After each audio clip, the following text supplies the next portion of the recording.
স্ক্রিনে আমরা এই যে ছবিগুলো দেখছি, এগুলোকে আমরা সচরাচর দাঁত বলে থাকি। চিকিৎসা বিজ্ঞানের ভাষায় যা রিংওয়ার্ম বলে পরিচিত।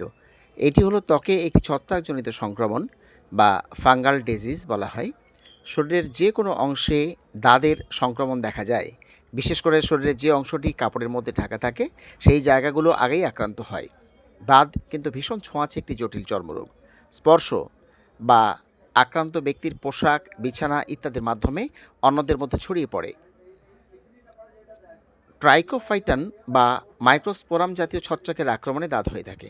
দাঁত খুব কষ্টদায়ক নয় বলে শুরুতে আমরা খুব একটা গুরুত্ব দিই না, বা কখনো কখনো বাজার থেকে বা হকারের কাছ থেকে 30, 40 বা 50 টাকার মলম ব্যবহার করে থাকি।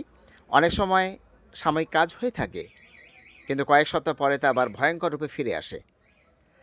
বাজার থেকে এই ধরনের স্টেরয়েড মিশ্রিত ওষুধ ব্যবহার না করাই ভালো।